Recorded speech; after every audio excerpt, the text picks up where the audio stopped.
Debemos actuar de forma radical. Los judíos deben irse de Europa, pero si no quieren marcharse por voluntad propia, no veo más solución que el exterminio. Cuando pienso en ello, me doy cuenta de que soy extraordinariamente humano.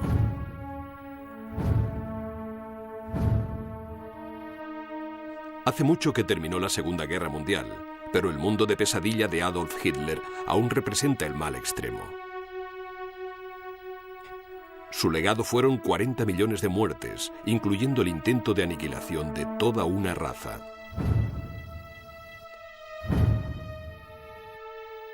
Pero ¿cómo pudo un solo hombre llevar al mundo al borde de la destrucción?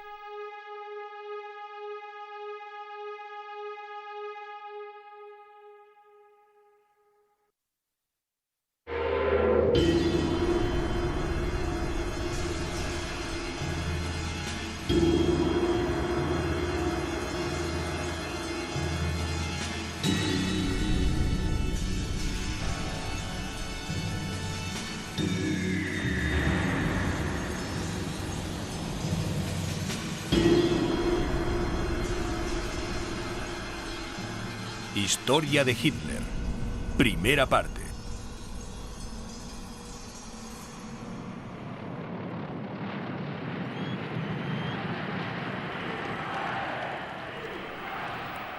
Resulta conveniente clasificar a Hitler como algo extraño, una aberración monstruosa, de algún modo distinta al resto de nosotros, pero sigue incomodándonos el hecho de que era humano. A pesar de ser el individuo más filmado y sobre el que más se ha escrito de la historia, sigue siendo una figura misteriosa, perdido entre filmaciones parpadeantes, eclipsado por el horror que desencadenó.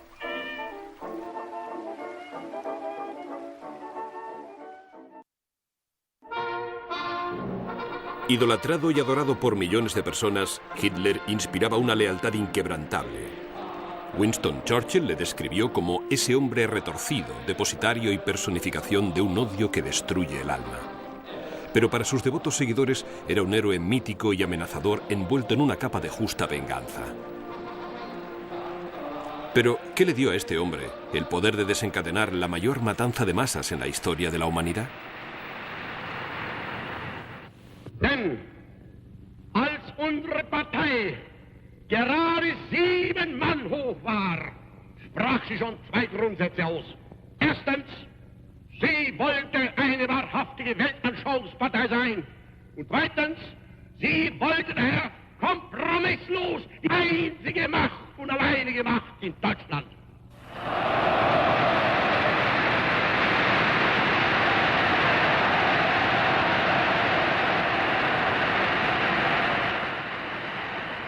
Hipnótico orador, fue con las palabras que Hitler transformó a Alemania de una república a una dictadura brutal.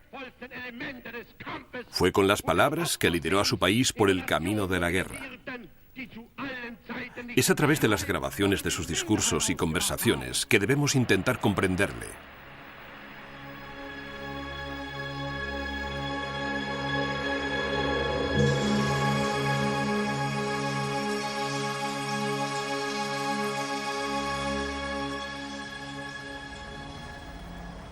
Hitler nació en el pequeño pueblo de Braunau, justo en la frontera austríaca con Alemania, el 20 de abril de 1889.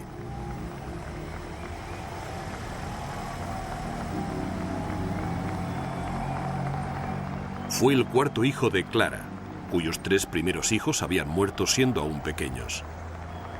En consecuencia, la madre de Hitler se entregó plenamente a él, colmándole de cuidados y atenciones.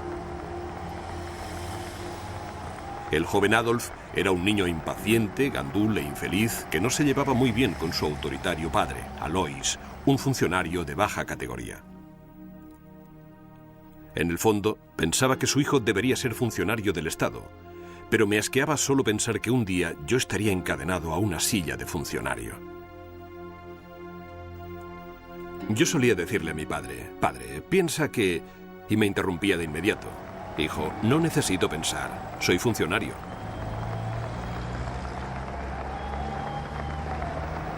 El colegio era ridículamente fácil. Lo que me gustaba lo aprendía. Lo que parecía irrelevante lo saboteaba por completo.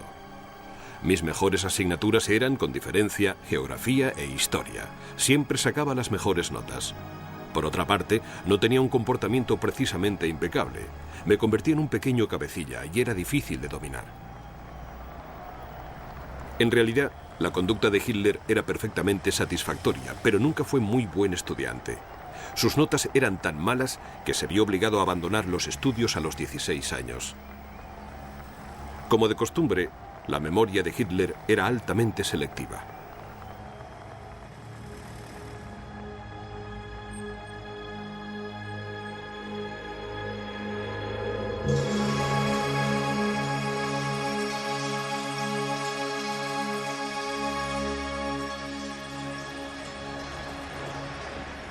Contradiciendo los deseos de su padre, Hitler insistió en convertirse en artista. Cuando su padre murió en 1905, su indulgente madre le permitió trasladarse a Viena para intentar ingresar en la Academia Nacional de Arte. Sin embargo, aunque su trabajo era competente, incluso interesante, no impresionó a la Junta Académica y su solicitud fue rechazada.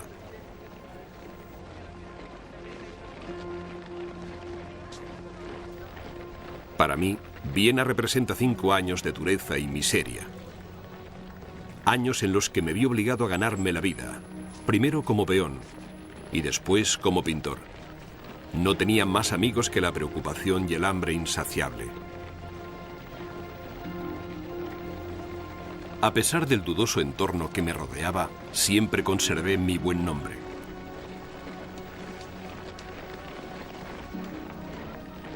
Hitler fue de una pensión de mala muerte a otra sin amigos ni intereses.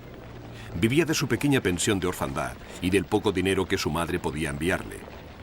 Mataba el tiempo buscando teóricos políticos aficionados e insatisfechos sociales como él.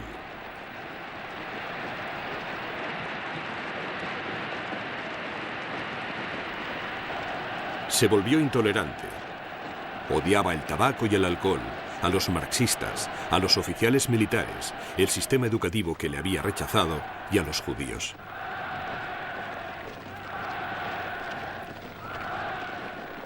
No topé con la palabra judío con demasiada frecuencia hasta que fue en conexión con discusiones políticas.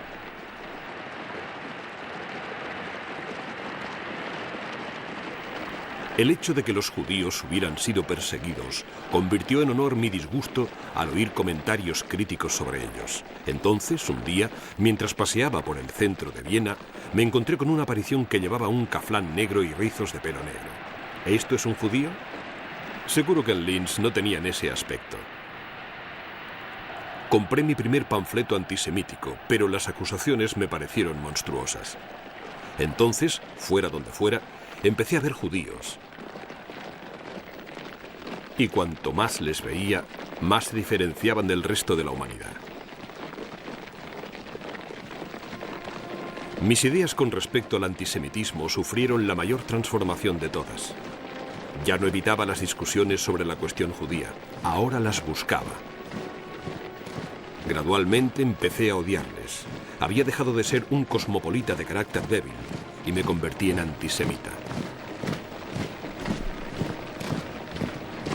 Había venido a Viena para observar 3 problemas importantes: la cuestión social, el problema racial y, finalmente, el movimiento marxista. Dejé Viena siendo un antisemita convencido, un enemigo mortal del marxismo y políticamente pro-alemán. Desde entonces he tenido que aprender muy poco y no he cambiado en nada. Según sus propias palabras, a la edad de 23 años, Hitler ya había aprendido todo lo que le haría falta saber.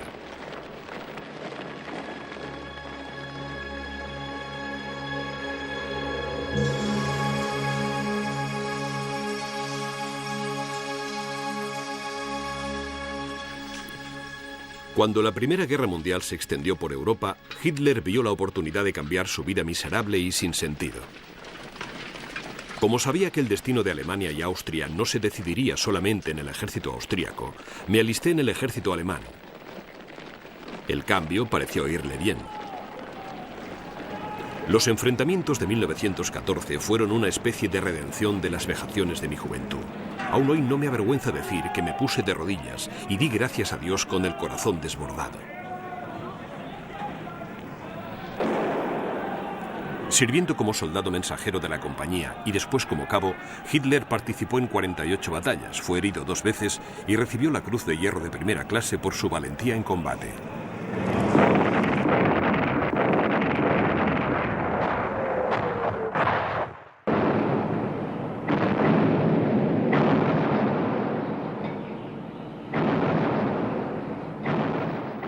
Sin embargo, Hitler no hizo ningún amigo.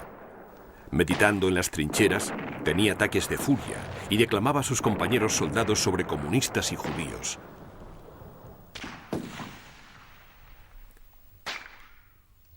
En octubre de 1918 quedó temporalmente ciego en un ataque con gas.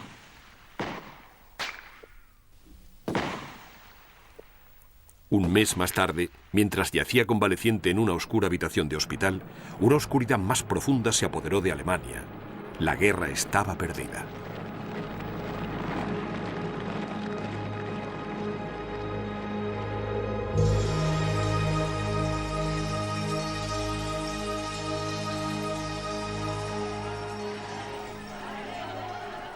Al término de la guerra, muchas de las grandes monarquías europeas se desintegraron. En su lugar llegó la anarquía, el hundimiento del ejército y la desintegración social. Alemania estaba al límite.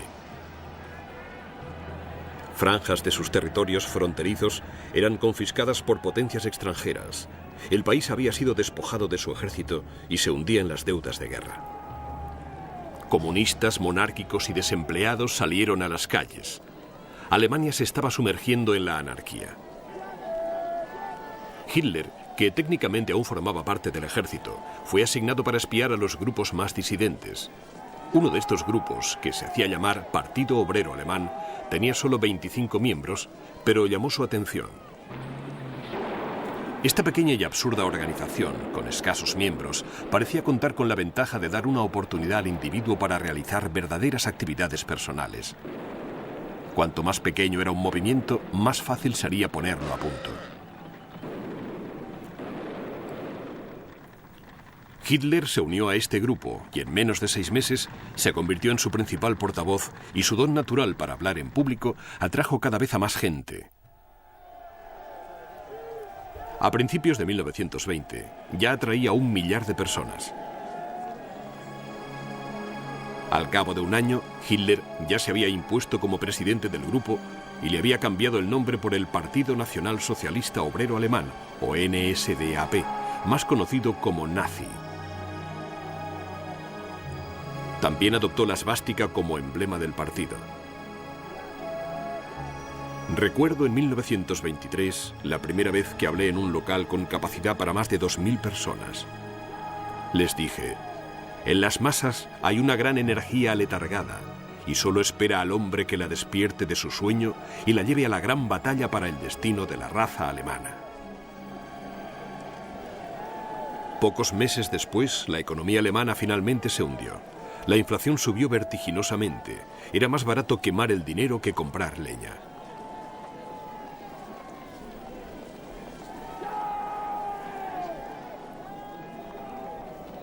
La miseria de nuestra gente es terrible de contemplar. Millones de personas están en el paro o muriendo de hambre. Toda la clase media se ha empobrecido. Cuando este colapso alcance a los campesinos alemanes, nos enfrentaremos a un desastre inconmensurable. A los trabajadores desempleados, Hitler les pregonaba los males del capitalismo, pero ante los capitalistas insistía en que era anticomunista. En todos los mítines tenía miembros del partido entre el público con órdenes para interrumpir durante frases meticulosamente preparadas, para dar la impresión de que eran expresiones espontáneas de la opinión pública. Estas interrupciones fortalecían mis argumentos. Hitler también organizó un variopinto grupo de matones callejeros a los que llamaba las SA, o camisas marrones. Mis tropas de choque, esos simpáticos granujas, con qué seguridad me seguían. Se entregaban en cuerpo y alma preparados para sabotear los mítines comunistas.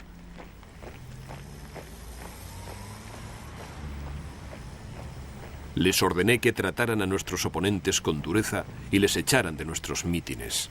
Yo desorganizaba los mítines de otros partidos, enviando a miembros de nuestro partido disfrazados de ujieres, pero con instrucciones de rebelarse y sabotear los mítines. En cuanto a su supuesta brutalidad, simplemente estaba algo cerca de la naturaleza.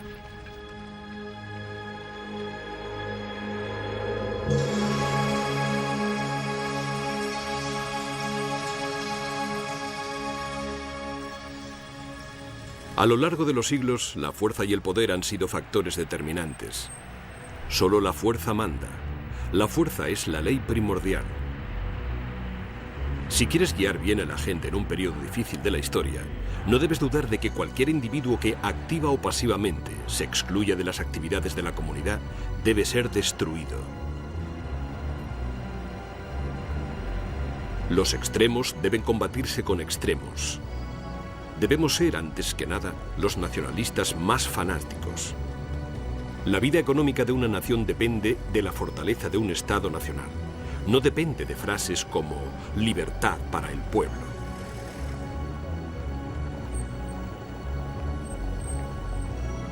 No tenemos escrúpulos, nada de dudas burguesas. Me ven como un bárbaro ignorante. Sí, somos bárbaros. Queremos ser bárbaros.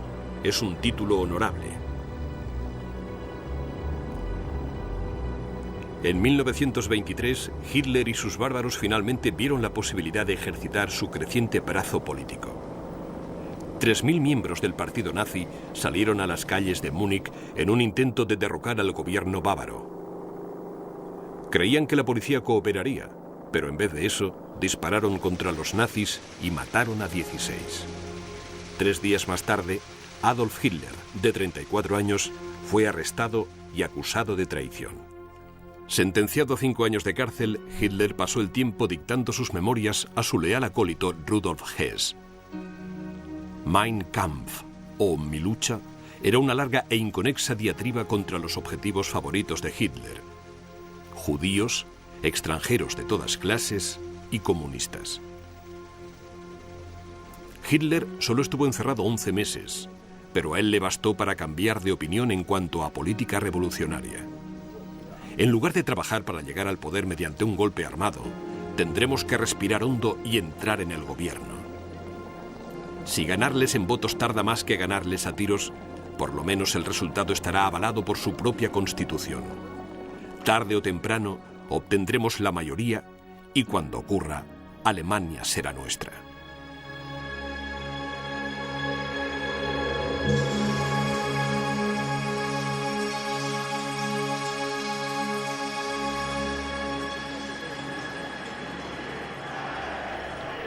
Gracias a la feroz retórica de Hitler, las nuevas tácticas populistas del partido y la cada vez más grave crisis económica alemana, los 27.000 miembros que tenía el partido nazi en 1924 se convirtieron en casi 180.000 4 años más tarde. En 1928, los nazis consiguieron 12 escaños en la Asamblea Nacional Alemana. 2 años después, eran la segunda fuerza más votada de Alemania. Para nosotros, ganar escaños en el Parlamento no es un objetivo en sí, sino el medio para alcanzar un objetivo. No somos, por principio, un partido parlamentario. Sería una contradicción con nuestra actitud general. El partido no debe oxidarse en el Parlamento, no debe desgastarse en superfluas batallas de palabras, pero la bandera con el círculo blanco y la esvástica negra será izada sobre toda Alemania el día que marcará la liberación de nuestro pueblo.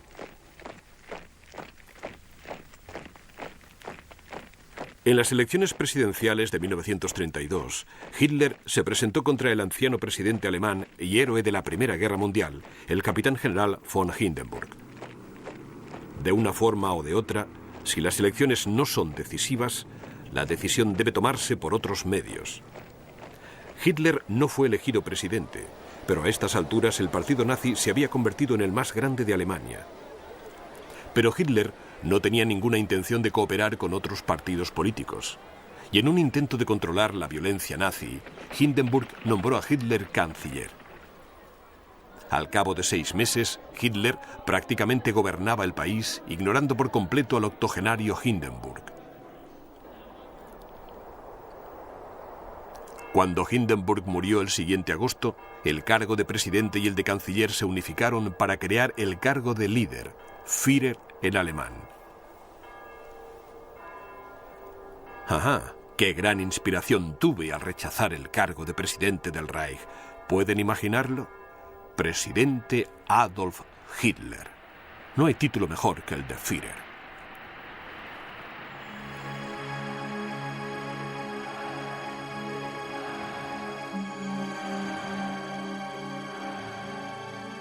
Ahora, si alguien intenta imponerme condiciones, le diré: espera y verás las condiciones que te impongo yo a ti.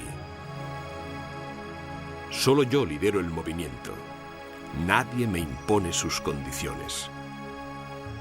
Hitler solo había tardado 10 años en ascender de insignificante agitador político a señor absoluto de Alemania.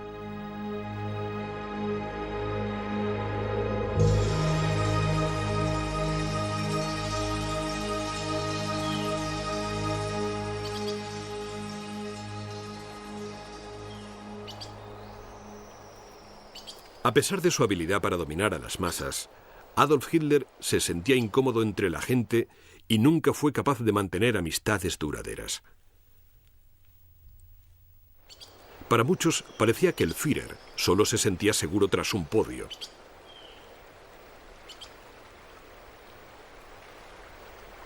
En las ocasiones formales se mostraba inquieto, se tiraba de la ropa y se frotaba las manos. Para disimular su incomodidad, a menudo Hitler optaba por ser maleducado. En una ocasión, un admirador le preguntó al Führer cómo recibía a los embajadores extranjeros en una recepción. Es muy sencillo. Le miro directamente a los ojos hasta que pierde la compostura y entonces le pregunto: ¿le sienta bien el clima de Berlín a su excelencia? Y mientras farfulla una respuesta, yo ya me estoy dirigiendo a la siguiente persona. Sin embargo, a Hitler le gustaban particularmente las mujeres, y él a ellas. Se extasiaban ante sus ojos azules. El mundo está lleno de mujeres encantadoras. Mi tragedia particular es que, como jefe de Estado, siempre tengo a las damas más venerables como compañeras de cena. Preferiría ir y escoger a alguna secretaria o dependienta mona. Cuanto más grande es el hombre, menos importante es la mujer. Aún así, Hitler insistía en que había que respetar a las mujeres. Una sociedad en la que se considerara a las mujeres meras esclavas representaría una cara regresión para la humanidad. En tiempos prehistóricos, el matriarcado era una forma bastante extendida de organización social. Pero Hitler tenía sus límites. Detesto a las mujeres que se meten en política, y si encima se meten en cuestiones militares, se convierte en algo absolutamente insoportable. En ninguna sección del partido nazi una mujer ha tenido jamás el derecho de ocupar ni el puesto más insignificante.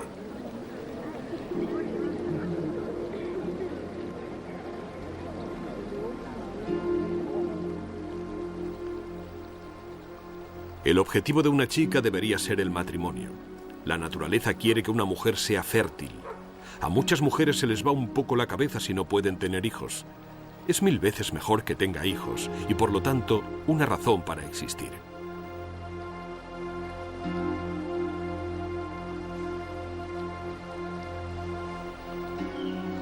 Muchas de las mujeres en la vida de Hitler procedían de familias humildes como la suya.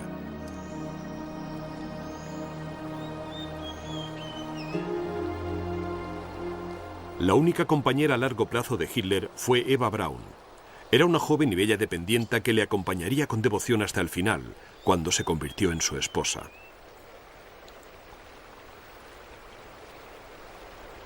Curiosamente, el cariño que Adolf Hitler sentía por los niños parecía genuino. Disfrutaba de su compañía y se le daba bien contar cuentos. Imitaba la voz de los diferentes personajes para deleite de su pequeña audiencia. Pero por muy encantadores que fueran, los niños también tenían un propósito en la Alemania de Hitler.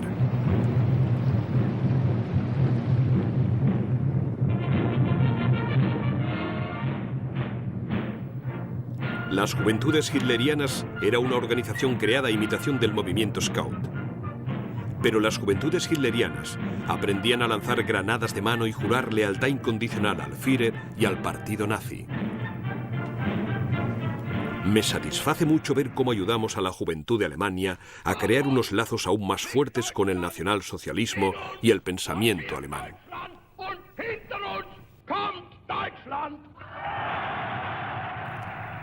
Cualquiera que conozca el espíritu de la juventud comprenderá que son ellos los que esperan con más alegría oír un grito de guerra. La juventud trabaja sin parar por una idea, a pesar de lo que las generaciones mayores hagan para detenerles.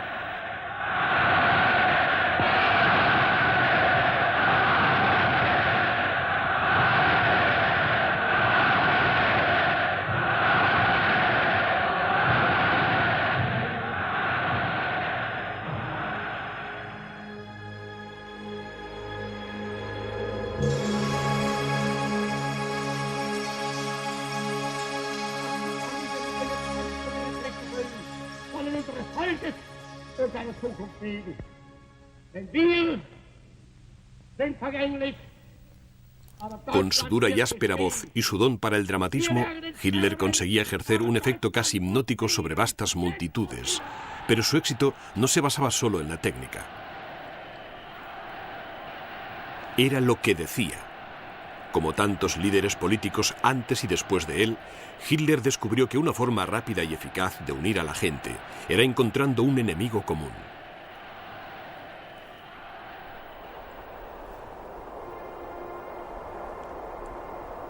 La función de la propaganda no consiste en sopesar los derechos de otras personas. Su labor es la de servir a nuestros propios derechos siempre y con decisión. La genialidad de un líder debe otorgarle la capacidad de hacer que parezca que distintos oponentes pertenezcan a una misma categoría. Las mejoras de cualquier tipo deben completarse obligatoriamente con una lucha contra alguna casta o clase social. Mi objetivo es provocar agitaciones revolucionarias, sin tener en cuenta los métodos que tenga que utilizar para conseguirlo. Con esto en mente, debía encontrar el tipo de víctima adecuado. Analicé todas las soluciones posibles y llegué a la conclusión de que una campaña contra los judíos sería tan popular como exitosa. Están completamente indefensos y nadie se molestará en protegerles. Auch nur einer von uns atmen kann, wird diese Bewegung seine Kräfte leihen und für sie eintreten, so wie in den Jahren, die hinter uns liegen. Dann wird vor Trommel die Trommel kommen, zur Fahne die Fahne, dann wird zur Gruppe die Gruppe stoßen, zum Gau der Gau und dann wird endlich diese gewaltige Kolonne der geeinten Nation nachfolgen, das früher zerrissene Volk.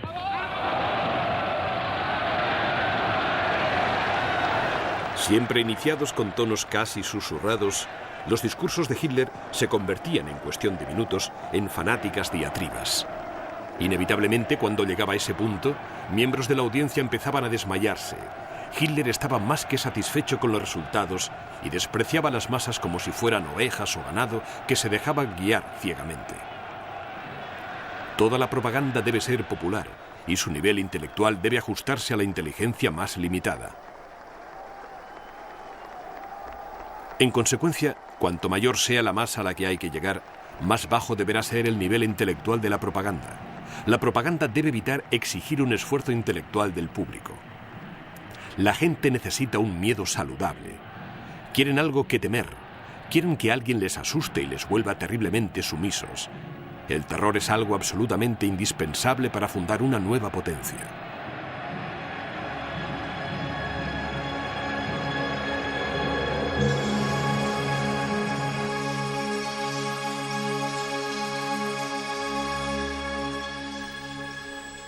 Uno de los secretos del éxito de Hitler fue comprender que distintos públicos necesitaban oír cosas distintas. Y no solo manipular a los alemanes se le daba bien. Debemos atraer a todos los pueblos germánicos de Europa hacia la línea de pensamiento alemana de forma sistemática. Pero la propaganda destinada para el extranjero no debe basarse en la utilizada para consumo nacional. Las emisiones a Gran Bretaña, por ejemplo, deben contener mucha música de la que sea popular entre los británicos. Así se acostumbrarán a oírla cada vez más. Como dice el viejo refrán, pequeñas gotas de agua acabarán desgastando la piedra. Durante los primeros años de la dictadura, la imagen que Hitler proyectaba al mundo fuera de Alemania era la de un hombre razonable que luchaba por reconstruir su malogrado país.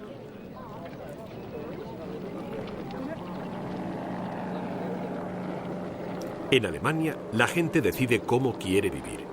Eligen a los jefes de gobierno. Por primera vez en la historia de Alemania, tenemos un Estado que ha abolido por completo todos los prejuicios sociales.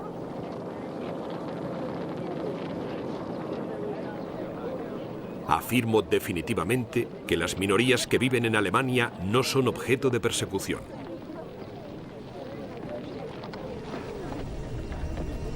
Los prejuicios clasistas no tienen lugar en un Estado socialmente avanzado como el nuestro. Favorecemos el desarrollo de la gente que vale. El partido debe permitir que el niño más pobre aspire a realizar las funciones más elevadas si tiene el talento para ello. Nuestra labor consiste en enseñar a los hombres a ver lo bonito y verdaderamente maravilloso de la vida y a no ser malicioso y rencoroso. Disfrutar de la belleza y evitar cualquier cosa que pueda ser nociva para las personas como nosotros.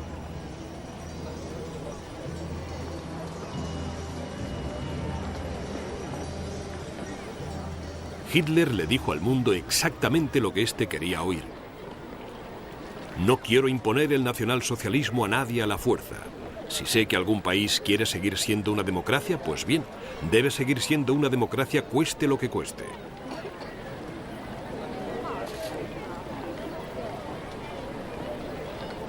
El gobierno nacional tiene como deber utilizar la igualdad de derechos como instrumento para asegurar y mantener la paz que el mundo necesita hoy más que nunca. Mis compañeros de partido me comprenderán cuando me oigan hablar de paz universal, desarme y acuerdos de seguridad mutua. Las naciones que se negaban a enfrentarse a sus peores temores se tragaron los cínicos tópicos de Hitler.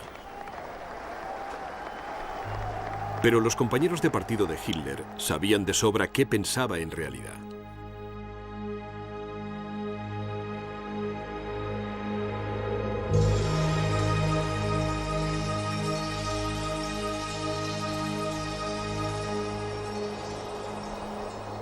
Según los norteamericanos, Norteamérica tiene lo mejor, lo más grande y lo más eficiente de todo el mundo.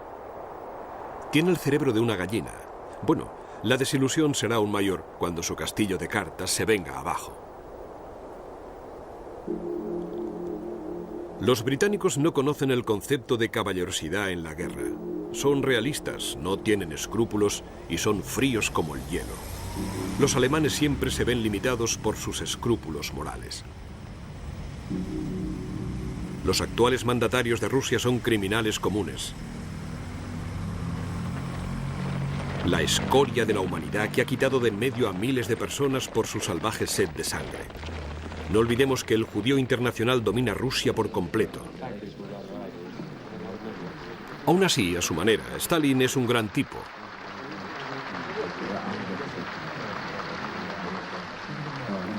El veneno de Hitler llegó incluso a sus pocos aliados. La susceptibilidad de los italianos proviene de su complejo de inferioridad. Es la susceptibilidad de un pueblo que se siente culpable. La intolerancia de Hitler no se limitaba meramente a las nacionalidades. La religión era uno de sus objetivos favoritos. El cristianismo es una invención de mentes enfermas. Promulga dogmas inconsistentes y los impone a la fuerza. La simple visión de uno de esos abortos en sotana me saca de mis casillas.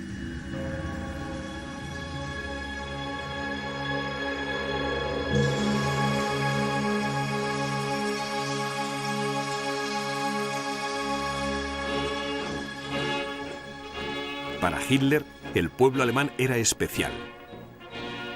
El pueblo alemán ha hecho de la ley moral el principio básico de toda acción. Nosotros, los alemanes, tenemos ese maravilloso sentido del deber del que otros carecen. Los alemanes son la especie superior de la humanidad en la Tierra. Hitler juró a su gente que haría de su nación el eje de Europa.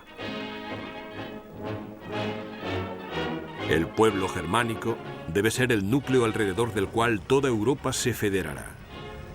Cuando hayamos organizado Europa adecuadamente, quién sabe, quizá un día seamos capaces de satisfacer otras ambiciones. De hecho, Hitler satisfizo otras ambiciones desde el primer día. Nunca considere seguro el Reich, a menos que esté en disposición de dar a cada uno de sus descendientes un pedazo de tierra en propiedad. Para garantizar espacio habitable para el pueblo alemán, debemos pensar primero en Rusia y en sus estados fronterizos. Las circunstancias deben adaptarse a los objetivos, y esto es imposible sin la invasión de países extranjeros o el ataque a propiedades extranjeras. Mi política a largo plazo aspira a tener 100.000 millones de alemanes instalados en los territorios conquistados. Los colonos alemanes de nuestras nuevas colonias en el este deberán vivir en bonitas y espaciosas granjas.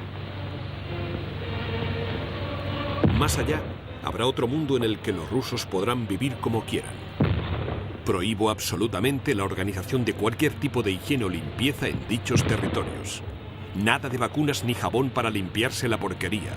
Eso solo implicaría un aumento de la población local. Pero que tengan todo el vodka y el tabaco que quieran.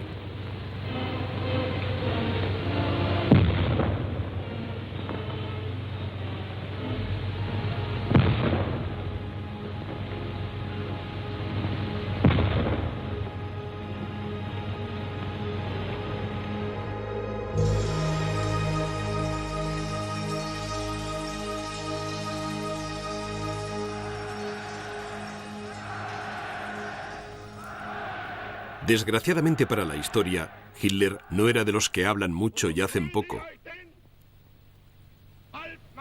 En cuanto llegó al poder, convirtió sus palabras en acciones y el mundo cambió para siempre.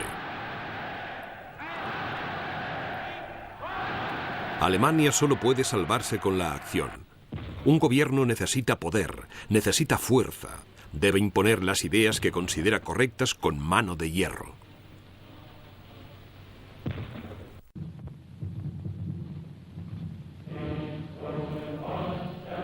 La democracia es fundamentalmente no alemana, es judía.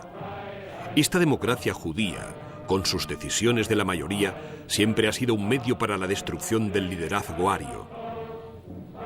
Las restricciones de la libertad personal, como el derecho de libre expresión y el de reunión, son permisibles más allá de límites legales. La naturaleza es cruel, y por lo tanto nosotros tenemos el derecho de ser crueles. Si envío a la flor y nata de la juventud alemana a la lluvia de acero de la próxima guerra, sin tener ni el menor remordimiento por la valiosa sangre alemana que se derramará, ¿no debería tener también el derecho de eliminar a millones de seres de una raza inferior que se multiplican como gusanos? En 1933, en cuanto fue nombrado canciller, Hitler empezó a eliminar los derechos individuales. A los judíos se les negó todo papel en la vida política. Se les arrebató su ciudadanía y se les negó el derecho de hacer negocios o tener un trabajo. No tiene nada que ver con si el individuo judío es decente o no.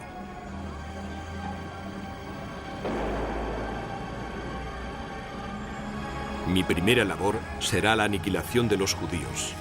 Haré construir filas de horcas. Se colgará a los judíos indiscriminadamente y se les dejará colgando hasta que apesten. En cuanto se les descuelgue, se colgará al siguiente grupo hasta exterminar hasta el último judío. Es un espectáculo vergonzoso ver cómo todo el mundo democrático rezuma simpatía por el pobre y atormentado pueblo judío.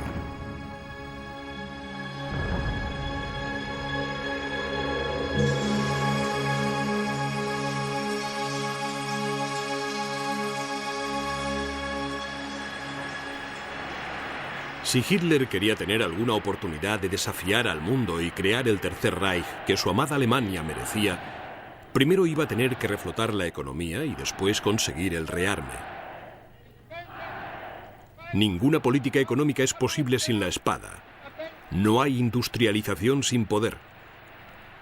Nosotros ya no empuñamos ninguna espada, así que, ¿cómo podemos tener una política económica de éxito? Por mucho que odiara a otros países, no dudaba en ponerlos como ejemplo de lo que Alemania podía llegar a ser.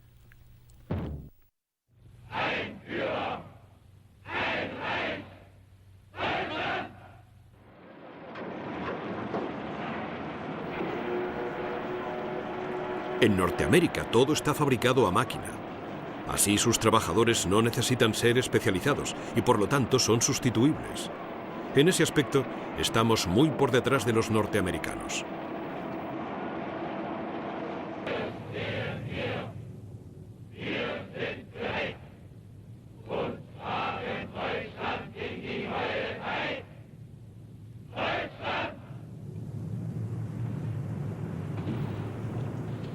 Para ayudar a Alemania a salir de la depresión y demostrar su interés por el pueblo alemán, Hitler inició un enorme proyecto de obras públicas para construir 2.500 kilómetros de carreteras nuevas y un plan para proporcionar automóviles económicos. El primer automóvil alemán de este tipo sería el Volkswagen, sería el coche del futuro.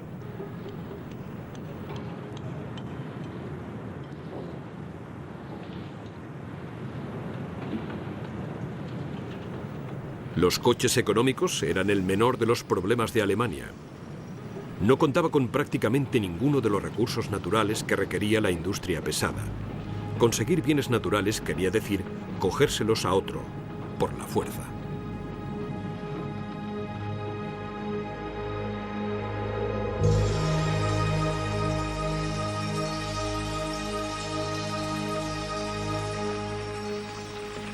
Originariamente, la guerra era una lucha para conseguir tierras de pasto. Ahora es una lucha por las riquezas de la naturaleza. En virtud de las leyes de la naturaleza, esas riquezas pertenecen al que las conquista. La ley de la selección natural justifica la lucha incesante, permitiendo la supervivencia del más fuerte. Hitler inició el rearme de su país en un claro desafío al Tratado de Versalles, que había desarmado a Alemania al término de la Primera Guerra Mundial.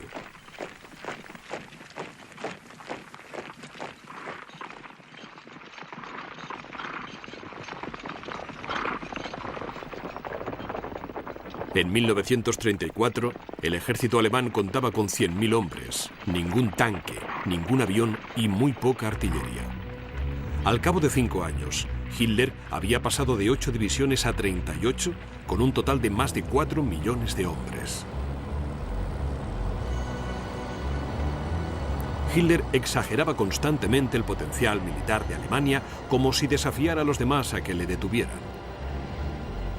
Lo que el mundo no quiere ver hoy, no podrá ignorarlo dentro de un año.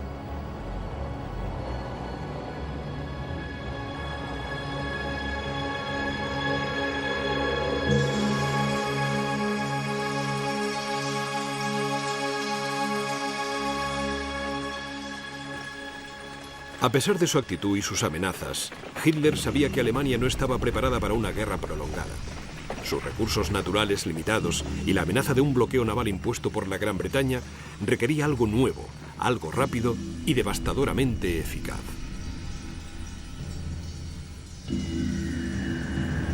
En una guerra, el soldado que consigue los mayores éxitos es el que tiene los medios técnicos más modernos a su disposición, no solamente en la batalla, sino también en el campo de las comunicaciones y del abastecimiento. Lo importante es contar con una superioridad técnica en todos los ámbitos. Debemos enfrentarnos al enemigo con novedades que le cojan por sorpresa para que podamos tener siempre la iniciativa. Este nuevo ejército, altamente móvil y tecnológicamente avanzado, se enfrentaría al enemigo en una serie de ataques rápidos y duros, pensados para coger a la oposición con la guardia baja y hacer que continuara así. Esta era la teoría básica de lo que Hitler llamaba Blitzkrieg, la guerra relámpago. Y si funcionó la primera vez, Hitler no veía por qué no podía seguir funcionando indefinidamente. Atacaremos siempre primero, siempre daremos el primer golpe. No retrocederé ante nada. Nada me impedirá que saque provecho de toda ventaja. La próxima guerra será increíblemente sangrienta y cruda. No habrá distinción entre combatientes militares y civiles.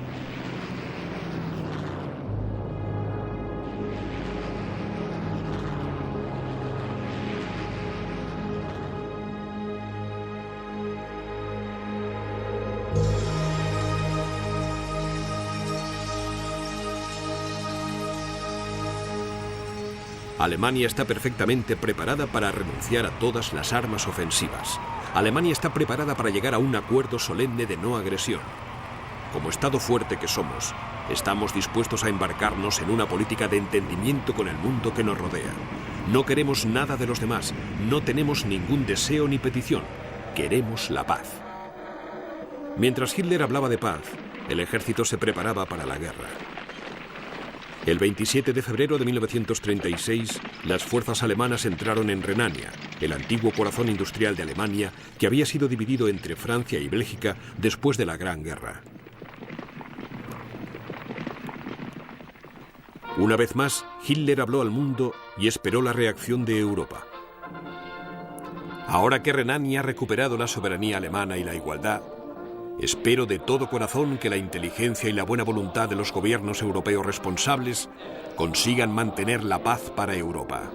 La paz es nuestro tesoro más preciado. Francia, Bélgica y Gran Bretaña no hicieron nada.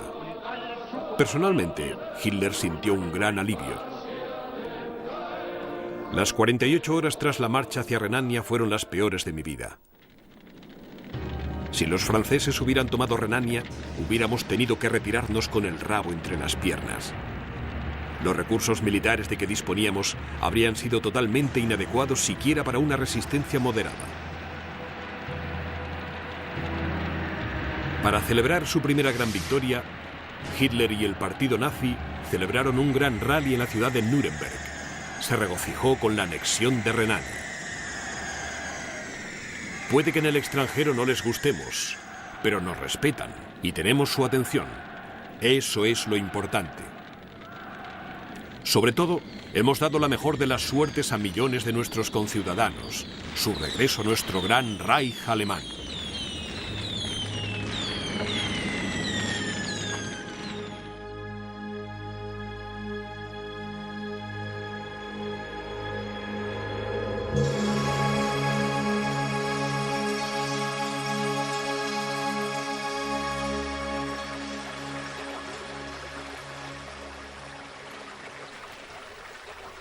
Ahora Hitler centró su atención en su tierra natal, las ruinas del Imperio Austrohúngaro. A la deriva desde la caída del Imperio en 1918, Austria era de cultura y lenguaje básicamente alemanes. La Austria alemana debe retornar a la gran madre patria alemana. No por cuestiones económicas, sino porque una sola sangre debe tener un solo Reich. Unos cuantos asesinatos metódicamente planeados, una intensa presión política y algunas amenazas a duras penas disimuladas ayudaron a convencer al gobierno austriaco de que debería rendirse ante Alemania.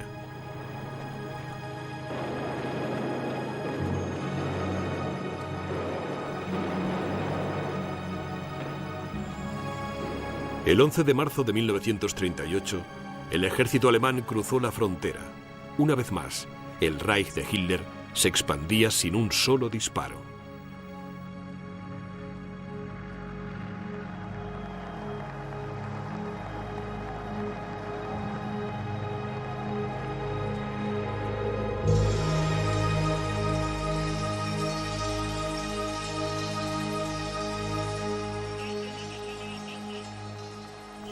Contando con que prácticamente ninguna agresión haría reaccionar a Gran Bretaña y Francia, Hitler inició la agitación pública para su siguiente conquista, los Sudetes.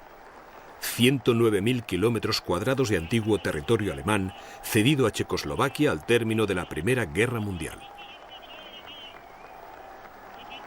Una vez solucionado el problema de los Sudetes, será el último territorio que le reclamo a Europa. Espero que dentro de unos días se haya solucionado el problema y habremos ocupado todas las zonas que nos pertenecen, y así se dará por zanjada una de las crisis más importantes de Europa.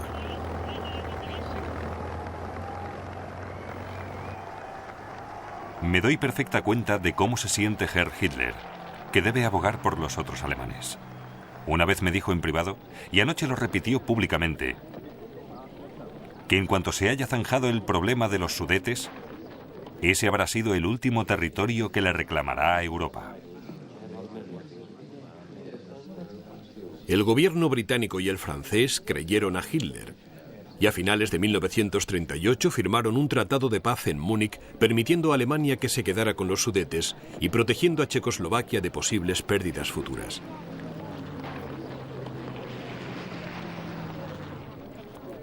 Mientras toda Europa celebraba lo que el primer ministro británico llamó la paz de nuestro tiempo, Hitler se sinceraba con sus allegados. He tomado la decisión irrevocable de aplastar a Checoslovaquia con una acción militar en un futuro próximo. Los checos son inferiores. Basta con que un checo se deje crecer el bigote para que sea evidente para cualquiera que vea cómo le crece que son de origen mongol. Pero Hitler era cauteloso. Solo emprenderé acciones contra Checoslovaquia si estoy convencido de que Francia y por lo tanto Inglaterra no intervendrá. En marzo de 1939, solo 13 meses después de que Alemania se anexionara el primero de sus territorios perdidos, una Checoslovaquia aterrorizada se rindió a los nazis sin emprender ninguna acción militar. El anuncio público de Hitler fue breve y directo al grano. Checoslovaquia ha dejado de existir.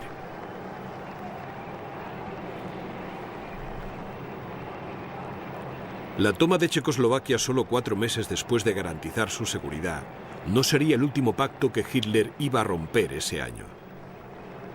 Embriagado por el éxito y la negativa de los aliados de Checoslovaquia de acudir en su ayuda, Hitler fijó de inmediato su atención en la vecina Polonia, con la que había firmado un tratado de no agresión hacía 5 años. Pero desde mucho antes de firmar este tratado con Polonia, Hitler profesaba un odio ciego hacia los polacos. Los polacos han nacido especialmente para el trabajo duro. Deberíamos utilizarles meramente como fuente de trabajo no especializado. Los polacos solo deberían tener un amo, los alemanes. Todos los representantes de la intelectualidad polaca deben ser exterminados. Me gustaría matar sin piedad a todos los hombres, mujeres y niños de la raza polaca o que hablen polaco. Adolf Hitler estaba a punto de abrir las puertas del infierno.